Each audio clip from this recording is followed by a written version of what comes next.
Hello people, welcome back to our YouTube channel sisters Nandikorla. ఏంటి ఇవన్నీ చూపిస్తున్నాను అనుకుంటున్నారా? యాక్చువల్లీ మేము మొన్న వెడ్నెస్డే కార్తీక నోములు చేసుకున్నాము. మాకైతే బూరెల నోములు ఉన్నాయన్నమాట. అందరికీ ఒకలా ఉండవు. సో మాకైతే బూరెలతో నోములు అనమాట. మేము ఆ రోజు ముందుగా ప్రిపేర్ చేసుకుంటున్నాం అనమాట పూజకి. యాక్చువల్లీ ఆ రోజు ఏంటంటే మార్నింగ్ మేము అంతా ఫాస్టింగ్ ఉంటాము. అందరం ఫాస్టింగ్ ఉన్న తర్వాత ఈవినింగ్ పూజకి పంతులు అది వచ్చి పూజ చేస్తారు. తర్వాత చుక్కను చూసి మేము తినేస్తాము.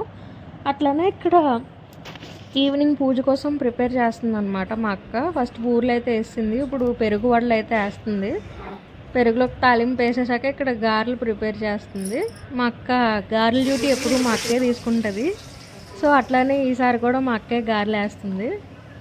ఇవన్నీ అయిపోయాక ఇంకా మిగతా ప్రిపరేషన్స్ కూడా ఉంటాయి కదా, అవి ఇంట్లో వాళ్ళు చేసుకున్నాక ఇంకా అలా మిగిలినవి కూడా చేసుకుంటారు. తర్వాత ఏంటంటే ఇంకేంటి పూజ చేస్తారనమాట పంతులు వచ్చి. ఇక్కడైతే మా పెద్దనాన్న పూజ చేస్తున్నారు ఫస్ట్, తర్వాత మా పెద్దమ్మ కూడా పూజ చేస్తారు. ఇక్కడ సైడ్ నుంచి పంతులు గారు మంత్రాలు చదువుతూ ఉంటే లోపు మా పెద్దమ్మ మా పెద్దనాన్న పూజ చేస్తారు. ఇలా కయ్యొత్తులు అంటారు వాటిని, అవి కూడా వెలిగిస్తారనమాట పూజ కథలో. ఇక్కడ అవన్నీ అయిపోయాక మంచిగా కథ చెప్తారు పంతులు గారు. ఆ కథ కూడా మనకి వింటే చాలా మంచిది. ఇక్కడైతే మా చిన్నయ్య ఈయనైతే పూజ చేస్తున్నారు. ఈసారి మా పెద్దన్నయ్యకి మా పెద్దదినికి అవ్వలేదు, సో వాళ్ళు చేయలేదు. ఇక్కడైతే మా ధృవి పాపకి అంతసేపు కూర్చోలేక పాపం లెగ్స్ తిరుగుతుంది అనమాట. మ్యాక్సిమం ఒక 1 అవర్ ఉంటుంది పూజ అంతా. సో అంతసేపు తను కూర్చోలేకపోయింది, తిరుగుతుంది అలాగా లెగ్సి. ఇక్కడ పూజ అంతా అయిపోయాక మా పెద్దమ్మ హారతి ఇస్తున్నారు అనమాట.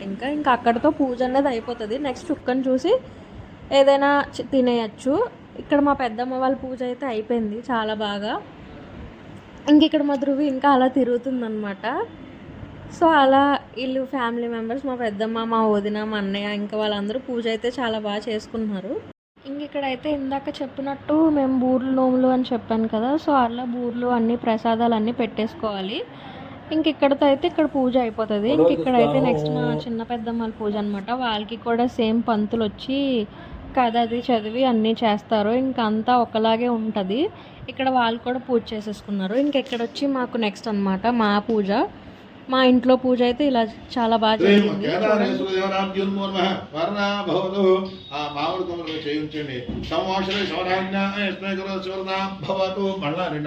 నమస్కారం చేసుకోండి. శ్రీ కేదారేశ్వర దేవరాభ్యున్ముర్మ ప్రాణకృష్ణ ముహూర్త శుభముహూర్త వస్తు సూర్యాని గ్రహణ ప్రసాదించండి వరద భవంతు. ఇక్కడ ఇంకా పూజ అయిపోయాక ఈశ్వరుడికి అయితే హారతి అయితే ఇచ్చేస్తున్నారు.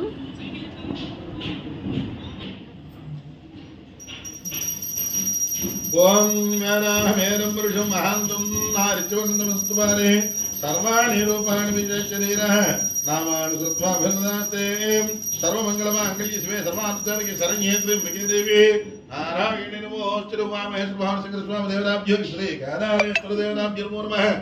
ఆనందమంగళ కర్పూర సుందర సుమధర శుభకర నీరాజనం సమర్పయామి. ఒక రెండు కూర్చోబెట్టండి హార్ట్ స్టాండ్ మీద, క్రింద విడిచిపెట్టి 2 చేతులతో. ఇక్కడతో అయితే పూజ అంతా కంప్లీట్ అయిపోయింది. సో మా ఈ వీడియో కనుక మీకు నచ్చినట్లయితే please do like, share, comment and subscribe to our YouTube channel sisters Nandikorla. Thanks for watching.